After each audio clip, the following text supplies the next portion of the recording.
Louie Tee. Welcome. You are here in the lab room on Louie Tee Live. Week 3 of the preseason. Continue marching on all of the games in week 3 of the preseason in the National Football League. Talking Philadelphia Eagles at the Indianapolis Colts. This was a dominant performance by the Philadelphia Eagles. We'll get into that here in a second. But first, got to talk about all of the different ways that you can reach this program. You have a number of ways that you can contact me. And if this is your first time on this channel, welcome. Subscribe to the LouieTeeNetwork on YouTube for more great content in 2016 and beyond. Also, Twitter. @InTheLabRoom is the Twitter handle. You'll get updates and lots of different things going on Twitter. So give me a follow there. Also, YouTube, LouieTeeNetwork. Once again, subscribe to the channel. And then there's also Facebook. In the Lab Room is the Facebook page. Like the page. And again, lots of updates, lots of different content going to be on Facebook as well. So if you want to have your voice heard, if you want to have a comment on this particular program, you want to reach the channel, there are a number of different ways to do that. All of my social media platforms are right below. And so make sure that if you want to have your voice heard on this particular program, have something to say, you want your comment read on the air, use the hashtag LouieTeeLive to have your comment read on all of my social media platforms. That goes for YouTube, in the discussion chat room, also on Twitter. Again, @InTheLabRoom, hashtag LouieTeeLive. You'll see it scrolling across the bottom of this screen. And also on Facebook as well, LouieTeeLive is the hashtag. So I've said all of that to set the table, and it's almost time to eat. And so I want to talk about this game, Philadelphia Eagles, Indianapolis Colts, because I took a lot of things away from this game. Some good, some not so good. Let's get into likes, dislikes, banana in the tailpipe. Like, dislike, banana in the tailpipe. What y'all, the second team? We're the first team. Yeah, we're not going to fall for a banana in the tailpipe. You're not going to fall for the banana in the tailpipe?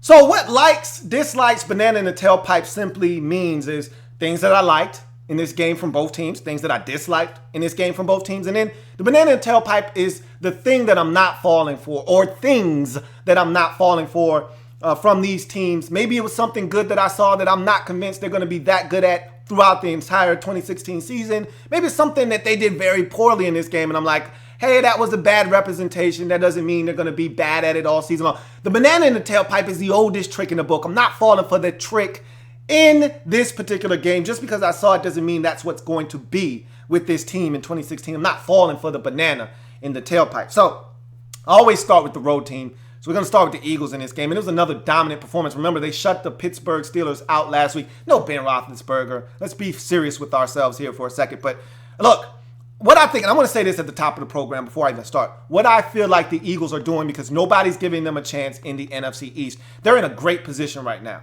because there's no expectations. Their fan base isn't on their back right now. They're not supposed to win this year. Nobody's giving them any kind of respect. And now with this Tony Romo injury, that pushes them up the ladder potentially. The Giants, who knows what the hell they're going to be. Seriously, the Eagles could be right in the thick of things. Nobody's giving them a chance, which is always good because it's easier to maneuver when you're under the radar than when everyone's telling you how good you are. And if you start to struggle, you start to feel the pressure, it starts to mount. All of a sudden, you have a snowball effect and you have a poor season. Nobody's telling the Eagles that they're supposed to be any good, so they can just go out and play football. And what they've done this preseason effectively is they've built confidence. They beat up on Tampa Bay in week 1. And again, it's week 1 of the preseason. Week 2, they dominate and shut out the Pittsburgh Steelers. No Ben Roethlisberger, but who cares? Go out and dominate. And then week 3, they go up against an Indianapolis Colts team that's battered and bruised and doesn't know left from right. And they go into their house and smoke them. I mean, the crowd was eerily silent in this game because they were dominated thoroughly in every facet of the game. And so all of a sudden now, you're beaming with confidence. Guess who you got week 1 coming to your building? The Cleveland Browns. Guess what you should do to them? The Browns haven't stopped anybody this preseason from scoring points. So what should you do? Smoke the Browns, built more confidence. All of a sudden, you could look up and the Eagles could be playing some of the best football in the NFC East. I'm not saying. I'm just saying. Anyway, let's get to the likes for the Eagles in this game. the defensive front was dominant. Just absolutely, unequivocally dominant in this football game. They destroyed that Colts front. I mean, obliterated them. First possession of the game, third down, they come after Andrew Luck, and it was just 4-man pressure. That was it. They didn't blitz on that particular play.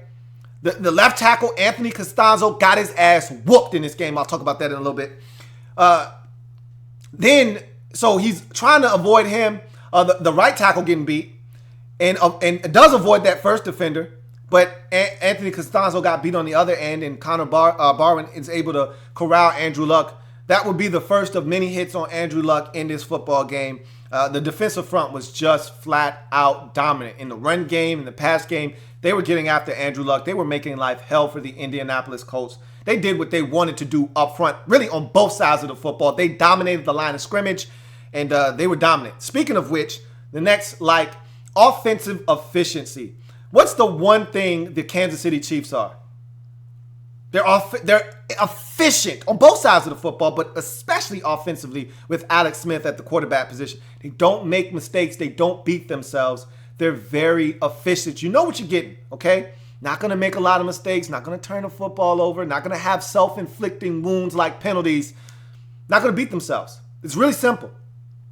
And that's what they did in this game. Sam Bradford was protected. He got the football out of his hands, had the one interception because Aguilar couldn't catch. I told you, be wary of those USC receivers. I don't trust them. Ball goes right through his hands. Yeah, it was a little behind him. Catch the goddamn football. It wasn't that far behind him where it should have been dropped. Turns into an interception, led to the only Colts points of the first half. Other than that, they had it on tilt, essentially. I mean, they had it on cruise control. They ran the football effectively. Sam Bradford picked them apart in a short to intermediate passing game. Zach Ertz had a couple of catches. I thought Josh Huff looked phenomenal in this game. Scored a touchdown on a jet sweep. Caught the football about 3-4 times. He looks really good. He looks ready, poised, and primed to help this team in 2016. They just were efficient offensively. Speaking of which, Josh Huff is the next thing on my like list. This guy went out and performed in this game, and he looks like he's going to have a nice-sized role on this football team. I just thought that they went out and performed well, did the Eagles on both sides of the football, and Josh Huff might have been the best performer on the offensive side of the football in this particular game. And then DGB is on my like list. You go out and get this guy for a cold, hot ham and cheese sandwich. Listen to what I just said. Make sense of what I just said. They gave away a cold, hot ham and cheese sandwich. How do you give away a cold, hot ham and cheese sandwich? Isn't that the point of a hot ham and cheese sandwich? It's supposed to be hot. And the Eagles gave the Titans a cold, hot ham and cheese sandwich. If that's not stealing, I don't know what is. Okay? They gave them. Remember what we used to do with old juice box containers and Capri Suns? You make it look like it was full. You know, blow some air in it. Take the straw out. Here, have this. Empty container. Close up your carton of milk. Man, you want my milk? I don't want it. Empty container. That's what they gave the Titans. They gave them Dennis Kelly for DGB. Threw him a fade route in the end zone for a touchdown over a small defender. Man, get the hell out of here. Give me the football, man. You don't know what to do with that. Let me get that from you, man. You telling me the Titans couldn't have done that? They couldn't have used a red zone target that was 6'5", that you just throw the football up to and say, hey, big fella, go get it? They couldn't do that? They couldn't use that? Do you have another 6'5" target to throw the football to in Tennessee? I don't know. Don't ask me. I don't know. But I do know the Eagles do now. And that's what they did. And Sam Bradford said, I'm going to just throw this up. Hey, big fella, go get it. And he did. Touchdown. So that's a win for the Eagles, man. That's a big win because I look at their receiver core before this trade and I said, I'm not impressed. I'm not scared. I'm not scared. Nuh-uh. Now I say, okay, now you got something. With Matthews, Jordan Matthews, and DGB, and if they can get Josh Huff to continue to play like this, Zach Ertz, all of a sudden now, Darren Sproles out of the backfield. Look out. I'm not saying. Just saying. Dislikes in this game. I didn't have much. They dominated. Not much to dislike here. Catch the goddamn football, Nelson Aguilar. Bum. So that was the only dislike. Is Nelson Aguilar continues to have the dropsies. Other than that, I hope that doesn't spread because you know the dropsies are contagious. Just like yawning. It's contagious. All right? This isn't determination or courage. Pass it on. You're like, hey, man, stop dropping the damn ball, because if you look around, other dudes going to stop dropping the ball. You know? So, Nelson Aguilar, hey, you, guy, catch the football. And the banana in the tailpipe for the Eagles, dominance. Okay, I'm not falling for the banana in the tailpipe that they're going to be this good, okay? First of all, the Colts secondary stinks, okay? They're so banged up. They got a MASH unit out there. And we're in the third week of the preseason. And every single guy on the field outside of safety Mike Adams and safety TJ Green probably isn't starting for this team. They're outside corners and the slot and their nickel corners. None of these guys are starting for them. That's how banged up they are. Their first, second, and third corner all banged up. They just signed Cromartie, and he's not ready to go yet. So, look, I saw what you did offensively. Looks good. The Colts don't get any pressure. Never have. Still don't. So, Sam Bradford was back there chilling like a villain. Feeling right. So, I'm not buying this. And you ate their offensive line up. Who doesn't eat their offensive line's lunch, man? Give me your thermos, man. I'm going to drink it in your face. Give me your lunch. I said give me your damn lunch. They were eating their damn lunch. Right in their face. You're not doing that to every team in the league. I'm not buying that. You're not that dominant, man. That's a damn banana in the tailpipe if I've ever seen one. Moving on to the damn Indianapolis Colts. Everything on the offense, as far as skill guys, looks solid. Start with Dante Moncrief. I think he's poised to break out this year, man. I really do. I'm a huge Dante Moncrief. Since day one, I was a huge Dante Moncrief guy. And he looks ready. I'm talking about 1,200 yards this year ready. That kind of ready. If they could just protect up front. I'm begging you guys. Just protect Andrew Luck, man. Jeez, what are we doing here, man? Why do I have to beg you to do this? The man is so good when he's protected. He's got weapons when he's protected. And one of them is Dante Moncrief. The other one, who's on my like list, T.Y. Hilton. T.Y. Hilton. Look good in this game. He looks ready for another 1,000-yard season. That's what he does. He just puts up a G. And he looks ready to put up another G. If they could just protect Andrew Luck. He looks ready. He looks in midseason form. Moncrief looked like he's ready to blow. Andrew Luck is the last thing on my like list. He was under siege in this game. The man was running for his life like it was 2014. Man was running for his life like it was 2015. Man was running for his life like it was 2013. Do you see the damn theme here? But he still completed passes. He still completed passes under duress. He's still Andrew Luck. Like, a lot of people say, oh, man, don't know what Andrew Luck's going to look like after the injury. He's Andrew Luck. Stop your nonsense. Stop your nonsense. They protect this man, he's going to carve up the AFC South. I guarantee it. If is a big word, though. It's the biggest two-letter word in the English language behind the word no. Can they protect him? If they protect him, don't ask me, man. I don't know. Let's get to the dislikes, because I got a bunch of them for the Colts in this game. It was bad. Get in the damn end zone. That's the first one. They get down the field early in the game, they don't get in the end zone. They had opportunities. They moved the football, whether it's a penalty here or, they try to run the football on 3rd and 1, don't get it, get dominated up front, get their lunch eaten again. Find a way to get in the end zone, man. Score some points. This defense is not good. You're going to have to score points. You're going to have to beat some teams 34-30 this year. Straight up. Get in the end zone. Patchwork secondary. Like, I'm not going to beat you up for this one too much because you can't control injuries. But you got a patchwork secondary, and they look bad. Real bad. I'm not going to harp on that because your stuff is not your stuff right now. Your stuff is injured. So I'm not going to beat you up. But the secondary, it was patchwork, and it looked like a patchwork secondary, and the Eagles went to work on it.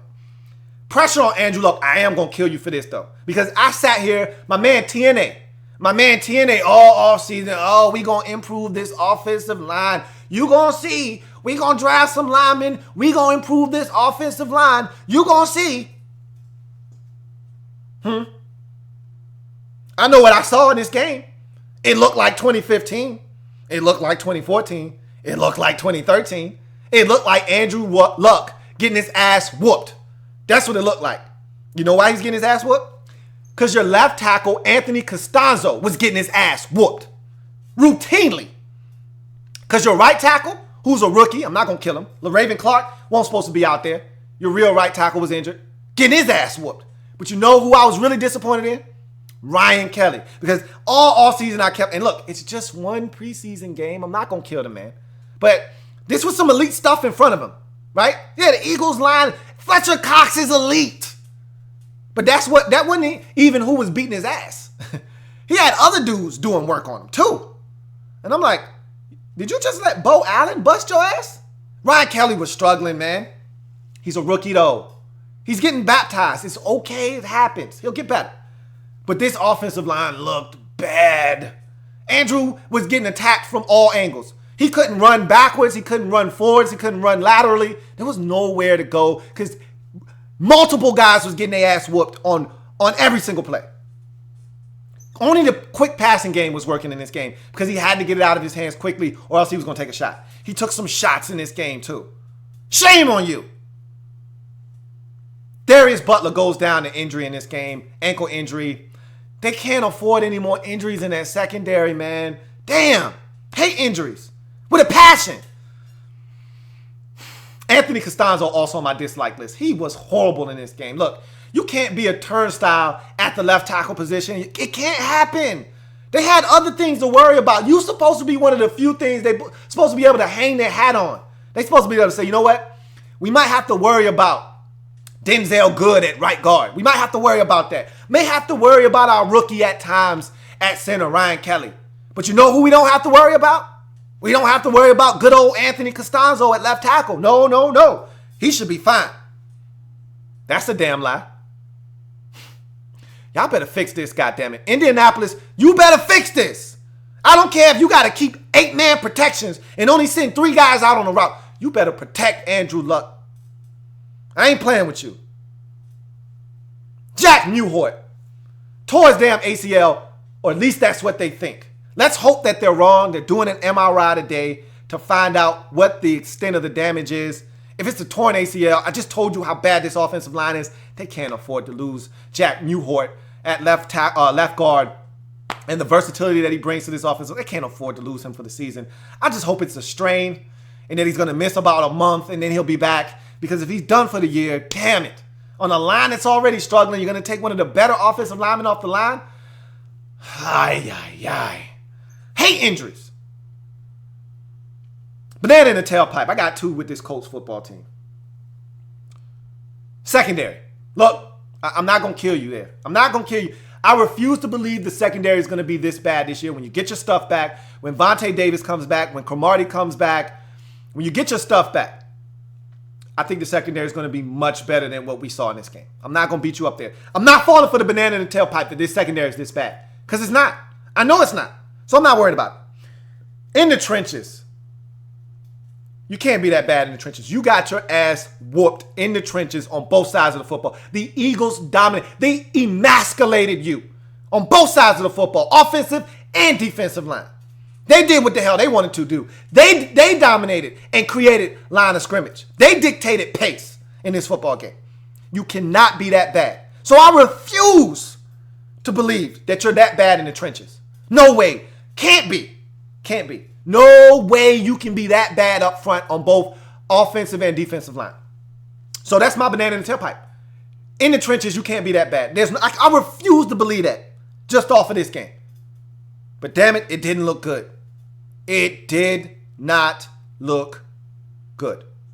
So, going to Twitter quickly and going to see if there's any comments there. If not, we're going to go to the discussion board on YouTube. Nothing on Twitter. So I'm going to check the discussion board on YouTube and see if there's anything there. All right. The Cruising 26 says, the Colts offensive line reminds me of the Giants offensive line. So I am worried about that pressure up the middle. Look, the worst type of pressure is the one right directly in your face, man. It's hard to react to that. I mean, in the first play of this game, Sam Bradford took a snap. The Colts blitzed the A-gap. The guy hit home. Perfectly timed blitz. Sam Bradford turned around and was like, oh, hell, what the? Oh, sack.